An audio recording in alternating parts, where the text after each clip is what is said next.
That's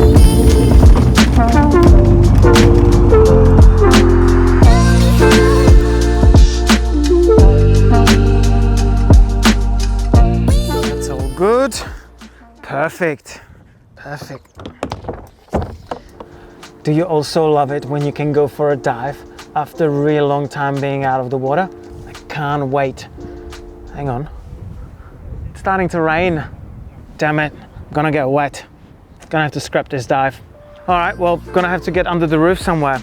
So why don't we go into the recording studio and I can tell you some tips about how you can prep yourself up to go back into the water after having a long break. So let's dive into it.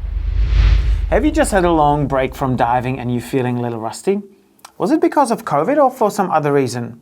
Well, if you are planning on going diving in a very near future, then you may find what I've got for you useful. Many of us have experienced the times in our lives where we simply could not dive for prolonged periods of time. And there is surely a long list of reasons that could have forced you to having to take a break from diving. I was, for example, unable to dive for over 5 weeks while we were traveling through Russia on Trans-Siberian Railway. But even that wasn't as long as going through COVID and the post-recovery period. And this scenario of taking a break from diving is something that many of us have experienced before. But with the recent COVID-19 pandemic, a lot more divers around the world were forced to go and take a break from diving as well, and in many cases without any previous notice. So much has happened and not happened in our diving world. People got sick, dive shops and dive sites were closed, dive projects have stopped, dive trips got cancelled or postponed. I was, for example, supposed to be on my way to Bikini Atoll now, but at least I get an opportunity to make a video for you guys here now. Dive shows got cancelled or went online, and traveling became nearly impossible. Sometimes even traveling within the counties was pretty much forbidden, as well as in our country. And this is just to name a few. There was a lot more that held us from being able to dive. So now there is a light at the end of the tunnel, and hopefully the situation is starting to move slowly towards the normality. So it's time to dust off your gear and to return back into the water. So let's go over a few helpful tips what can help you to do that.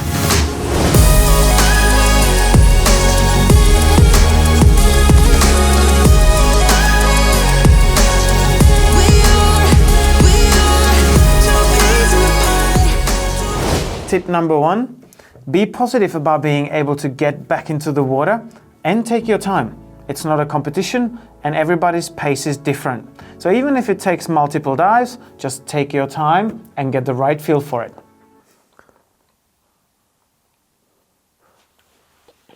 101. Tip number 2, get back in shape. You can start by reducing the Netflix time and exchanging it for some sort of a physical activity. The point is to start slow and to keep yourself motivated. There is fitness and fitness.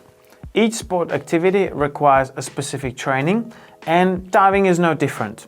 For diving, we require stamina, we require strength training, and we require flexibility. So we need to adjust our training to that. Tip number 3, if you've experienced COVID-19, then maybe consider getting your medical check done. And if your symptoms were severe, then it's highly recommended that you get yourself checked before getting back into the water. Tip number 4, follow guidelines of the local health authorities. Also, read Dan's website for more information. Those are being constantly released. Tip number 5, dust off your gear. Check your gear for any signs of wear and tear. Check your seals, check any knobs, any buttons, check that everything is sound to be put back into the water. Check your unit for leaks and dig out your unit's manual. You want to make sure that you're current on how your unit operates. Check all the batteries in your equipment. Make sure they can hold capacity and that they are charged and ready to be used in your unit. Check your oxygen sensors. It may have been over a year and your oxygen sensors may be already expired. So go through all of them and replace those that need replacement. Also, don't forget to check your cylinders. your cylinders may have expired with their pressure test as well, so don't forget to check those. If you're unsure about the dive worthiness of your unit, get a service done and get a service technician to go over all the parts of your unit to make sure that everything is sound to return back into the water. Also, while you're doing all this, follow your checklist. You can even create your own checklist just to make sure that you don't forget anything. Now, let's move from the equipment to actual diving.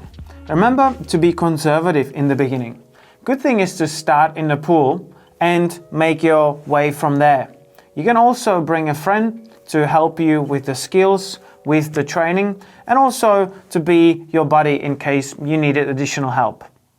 Make a list of skills and practice them one by one. Go over them over and over again until they feel natural again. You can start shallow and slowly make your way into the greater depths until you feel comfortable. When you're done with your pool sessions and you're out in the real water going for a proper dive, maybe go and do a few dives where you specifically dedicate them for rehearsing the skills. It's always good to really make sure that everything's natural in the real environment that you're in.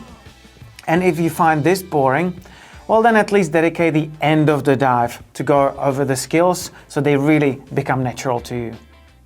If you still feel like that your fitness is not up to the level what you were on before, maybe also consider adjusting your gradient factors to make them more suitable for your current fitness condition. And what if you feel really out of it? Like you don't feel comfortable going into the water at all and you've forgotten everything? Well, in that case, consider taking a refresher course. Go with the instructor and let them to take you through everything. It's not as long as the course, but they will take you through everything that you need to know, and surely everything will come back to you and you can then happily go and get back into the diving again. And the second last tip, depending how long you are not traveling, but if you plan to travel with your unit, consider having a look into your passport just to make sure your passport hasn't expired or it's not nearing its expiry date.